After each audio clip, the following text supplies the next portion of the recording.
Are your products organized to increase your sales? Let's take a look at some important things. Firstly, this is my client at the fashion store. You can see this is her before picture. This is the after picture. Now, when it comes to products and presentations, our products should amuse, don't confuse, and our presentation should cash in on creative communication. And that's what this video is going to look at. So we're talking about image and increasing the image and increasing the vibe in your store. And I think you can see between these two examples that this didn't give a very sophisticated vibe of fashion jeans, and this did. And believe it or not, this was made up of little cubbies she already had. We just gathered them all together.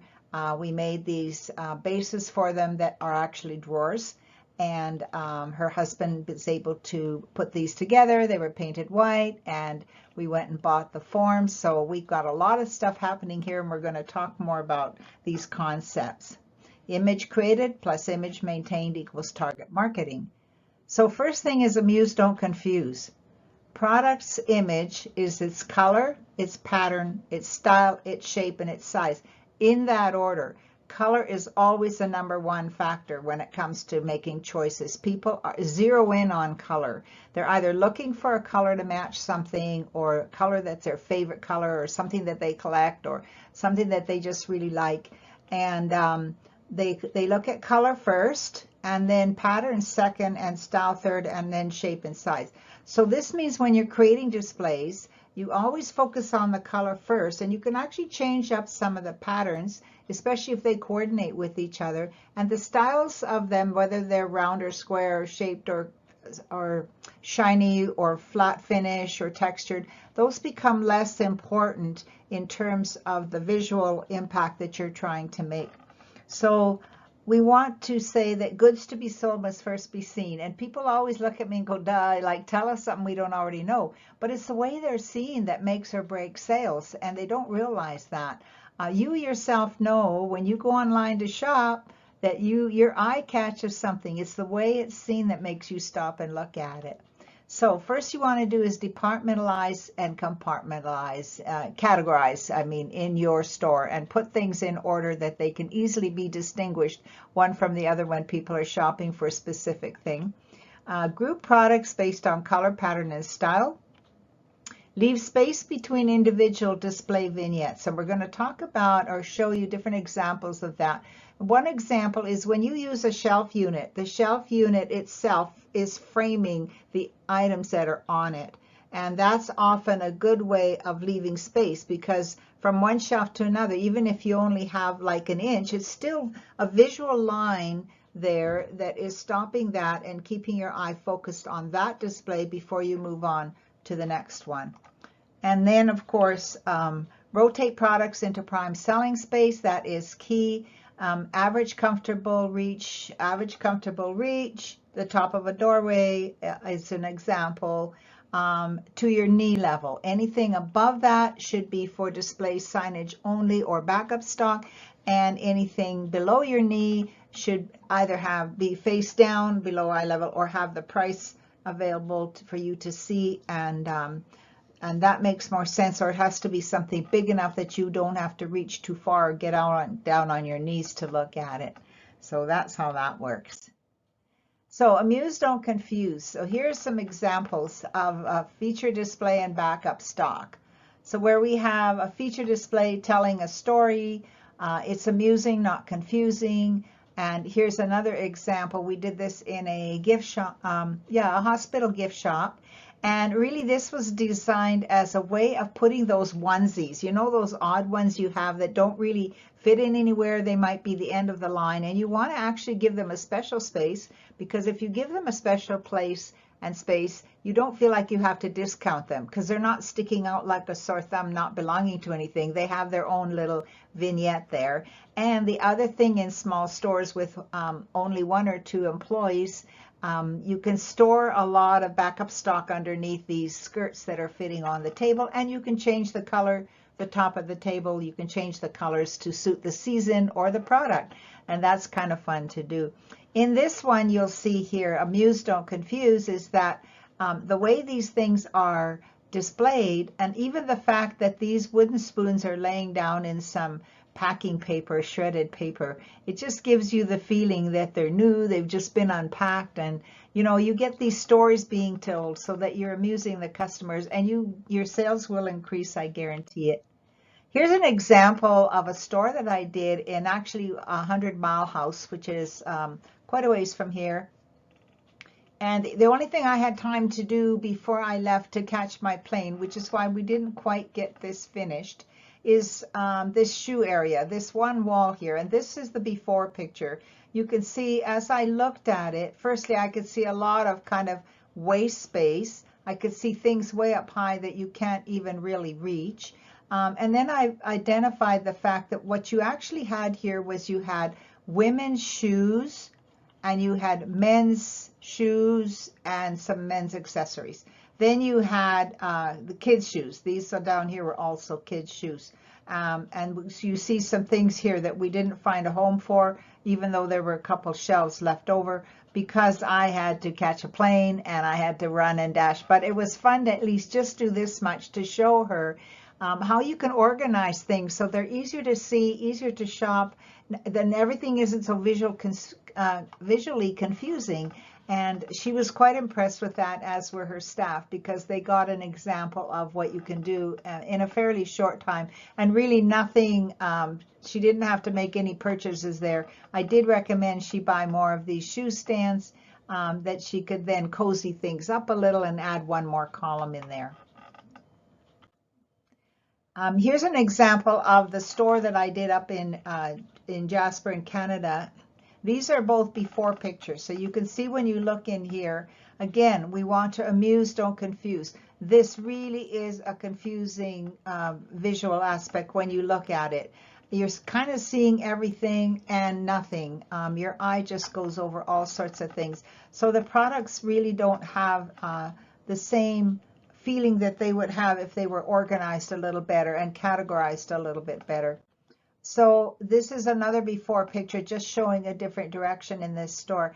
And the thing I wanted to point out really is that he had actually had a shoe department up here. You can see the bench for sitting down on and the little rug, which is for trying on shoes. In the summertime, they were hiking shoes. In the winter, they were ski boots or skates.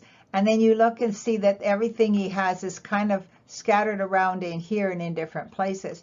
So this is what we did. I ended up pulling, after we did the painting, of course, this has been painted and the lighting was changed, the bulbs were changed. We moved the bench over there, and then we put the shoes here, and we have boxes here. And this turns out to be skates, so obviously this was getting into winter time. But this makes a whole lot more sense, and the people aren't sitting in the middle. This is the main aisle going in the store. So if that's the main aisle going in the store, you don't want to be sitting here and running across here to get shoes and back and forth. I mean, that just didn't make any sense to me, where this made a lot of sense. And guess what? His sales went up because everything could be seen, reached, tried on, and this was organized in such a way to do that. Here you can see that we had the store. When you looked in the store, you can see how much brighter this looks.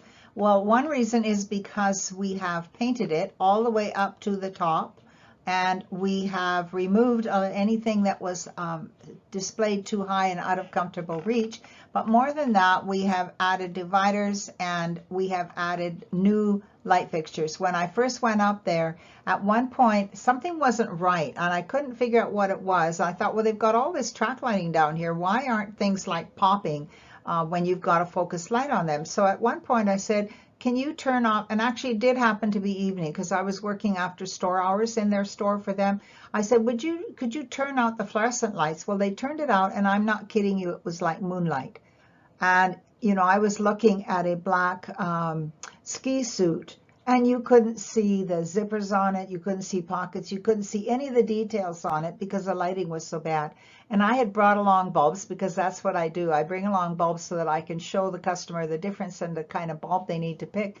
And I put a bulb in, and we turned them back on, and pow, that ski suit just stood out, and you saw all the features on it. And so when he changed up all his bulbs, that store just brightened right up, and there were feature displays that had light on them, and it really, really made a difference. So I wanted to just show you that. And also, you can see here that we had, instead of having everything front facing on like waterfall hangers, they were, we put these dividers in, and the dividers were just anchored. They were just plywood that was painted, and they were just anchored 4 feet apart, actually 4 feet and about half an inch or an inch to make room for the brackets on the hang rods. And they were just put on there with angle brackets. So it was a very simple fix. And what it does is it visually divides things. It helps you put categories together in terms of shirts and pants, tops and bottoms, and things like that. And you're going to shop way better looking down and, going along on a rack and going along on a rod than you do when they're on a waterfall. Waterfall is great when you have all the sizes of one style. But when you have different sizes and different styles on one, it's really complicated, and the customers can't see it, and your sales are going to show that too. So when we cash in on creative communication, this is what we want to do in addition to what we're going to do with our products. So you want to plan product presentations for profit, and it's not just your profit. You're going to show them how they will profit when they buy it. That's really important. So every display communicates something. Show your shopper how they will profit. Watch distance versus eye level. We'll talk about that a little bit more. Theme and scheme to enhance the image. Add as many things as you can to something to make it really a strong story, or a strong color theme, or a strong pattern theme, whatever it is you're doing. Work with light and height to enhance the store's image. And create areas for feature displays versus backup stock, and we'll show you a few examples of that.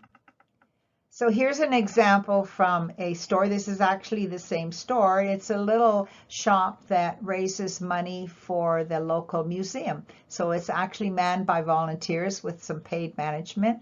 And I had worked with them, and it's a long story, but it was really fun. So the two things that they made there that people actually drove from Toronto all the way down to get their jams and to get their fudge. And they were part of a winery where tours buses would stop, and the people would all get out. They'd have lunch in this beautiful dining room overlooking the vineyards, and then they would shop at the little shops along there. Well, this was one of those little shops, and they featured their fudge. And what I want to point out is that these two fudge cases over here, they are cooled. They are like cooled, like refrigerated, and so everything is kept fresh. And then when you look up close, you can see how their samples are all labeled. Each sample's labeled, and they're all lined up. You don't want to be creative in the sense that you're just moving things around. No, part of the creativity is in lining them up and making it easy to look at and putting good signage on things, so people can make their decisions and make their judgments.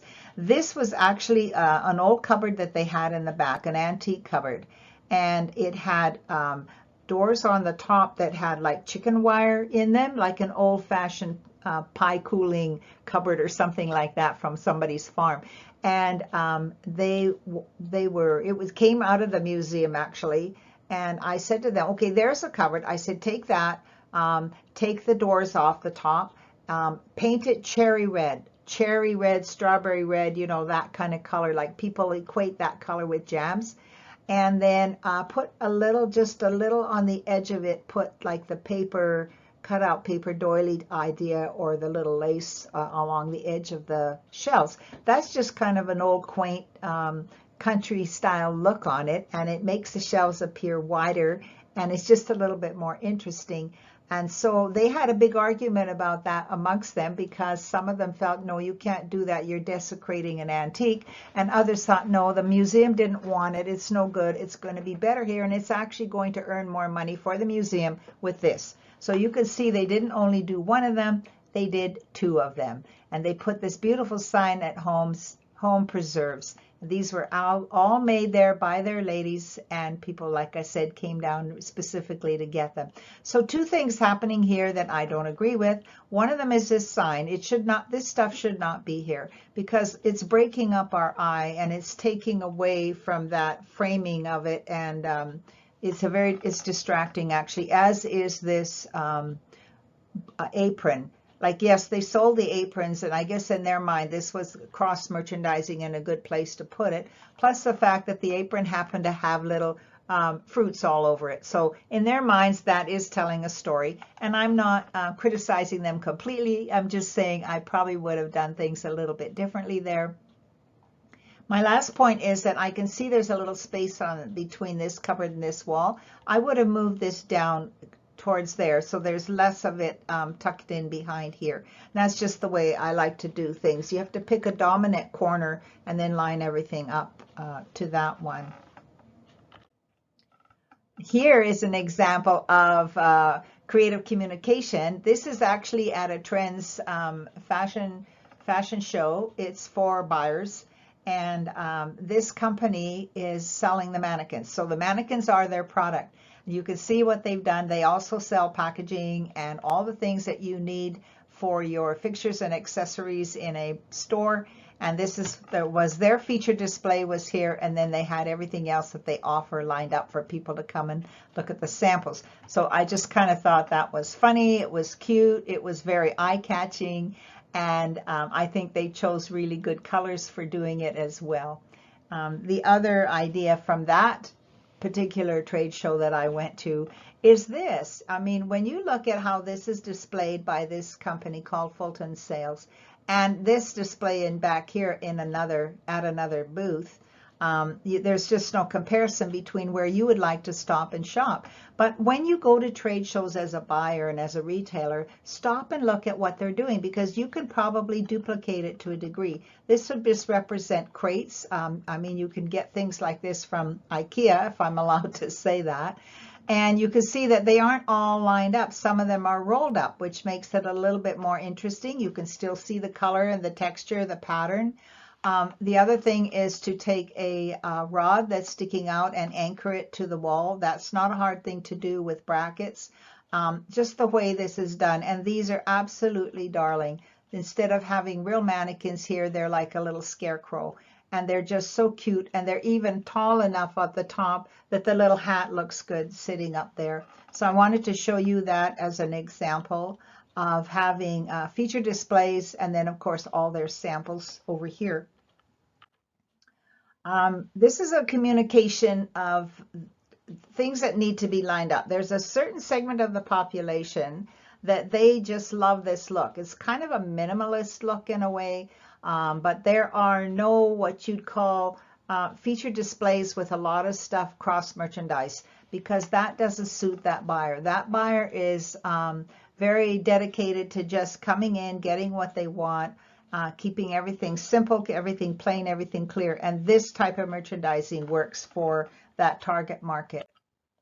Here's an example of a feature display in a garden shop where they've brought out these beautiful garden urns and pots and containers, and they've got an archway here. Of course, all these things are products that they sell. So they have a feature display at the beginning of the outdoor garden center, and then all the backup stock. So there's a few of them here which are acting as props in the urns, and the cross merchandising, and then you can see all the backup stock, and you know where to go to get other things. This was actually quite brilliant. We talk about eye level. This is below eye level. All of these, when you're walking by, you're going to look down on them. So because you're going to look down on them, they have designed it in such a way that these rocks and stones, I'll show you a close-up of it, they're all visible. You can actually handle and touch them and see them and sample them. And then you have the name of each one identified. I mean, what could be easier for shopping if you're in the market for things like this? And it's not taking up that much room. It's just clever. Somebody has designed it and built it, and then they've stained it kind of this green color, and I think it's perfect for what it's, and totally suitable for cashing in on creative communication. Now here's an example too. These are actually those styrofoam heads, and I have taken them to my studio. I painted them kind of a soft skin color. I made their eyes just look closed. I got these fake eyelashes at a dollar store and just glued them on, did their lips real soft. I made them look a little demure, and I made them look kind of more natural or neutral without any expression. Rather than trying to paint eyes on them, I don't think I could have done that. And I don't think they would have looked good. But don't they look good? And they really upscale whatever you put on it. This could be a hat that wasn't that expensive a hat, but as soon as you put it there, put the scarf around it, and set it in this little vignette, right away the price looks like better dollar value, or it looks like it's more expensive. And those are all good ways to send a message to the shoppers and let them pick and choose what they want. Here's an example too. These are the feature displays that these are on the necks hanging on the slat wall. They've got some displays on it, and then this is all the backup stock. Everything is here for all the other accessories. In this case, it was jewelry. And now we're back to this. And this represents the jeans that we started out showing you. Here is the feature display. Here's the poster that they send. The sizing and the styles are written along here. Sizing strips are attached to them, so you can glance at each style and see what size is there for you. So this is really a great example, and if you can't afford these or get them or have them or room for them, then you can always just use posters, because the posters from the manufacturer are doing the same thing. A lot of manufacturers don't send them to you unless you ask for them, but because they don't want to just send them out to people who aren't going to do the right thing. So be sure and do the right thing with them, and you will get more sent to you all the time. They're wonderful, and they don't take up much room. They're great as a backdrop. They're great in a front window of a fashion store. And so put those ideas to work for you. So our takeaway is ask what your product displays are communicating. Are there clear themes? A color scheme, a color theme, a style theme, a seasonal theme. It could be targeting male, targeting female, targeting family, targeting indoor, outdoor. There's any number of themes that your products will lend themselves to. I was in a bookstore recently, and every little display of all their accessories. They sell a lot of accessories. They actually have a bit of a clothing line and things like that too. But each one of them had a few books that related to the color pattern style on the book, looked good with the products, but the theme was also there, the name of the book, and everything just kind of worked together. And I thought, isn't that interesting? They're definitely going to upsell the books with all their accessories and their add-ons. So that's a good question for you to ask yourself. And are feature displays close to backup stock? So it's always a good idea, because when people see the feature display, that's what they're attracted to. That's what is the emotional response in them. That's what says, oh, I wish I could make my place look like that, or I wish I could put those clothes together for myself. And they're looking at those, and then they're looking at where they can find their size, their color, their style, and what they like in that line. So feel free to look at the other videos that are coming up. First, Your Store's Vibe is a video about what is image. It goes into more detail about what your image is and why it's important. Buyer's First Glance, it discusses the place, outside to the inside. And keep in mind too, and remember, 100% go by, and you have 100% control over what you show your customers. And then the next video that comes after this one in this playlist is called Look Good and Sell Well. And this will show you how the people and the price go together, because when you shop, you kind of expect a certain look of the salesperson that's or the owner that's waiting on you to have based on the image of their store and what it looks like. And that is important. Like I said, I will leave you with offering you a copy of my book. It is a free downloadable PDF to transform your store beginning today. Make your store more with the 4 keys and learn how and learn now. And this covers a case study throughout, and you'll see the befores and the after pictures and what we did to transform Velda's store. We increased her store traffic and boosted her sales by 70% in 3 years. Until she was successfully sold her business. She said she had more productive staff, every item had a place, reducing wasted steps, maximizing efficiency. She had organized supplies, engaging displays, which we've shown you, and streamlined customer service for faster checkout. So don't discount display, and please keep that in mind. And go to todaysdisplays.com for more resources, and I hope you enjoyed this playlist. I have another one coming up, and we will talk to you soon. I hope you can watch them, and I hope you enjoy them. More than that, I hope you learn from them and your sales are increased. Bye.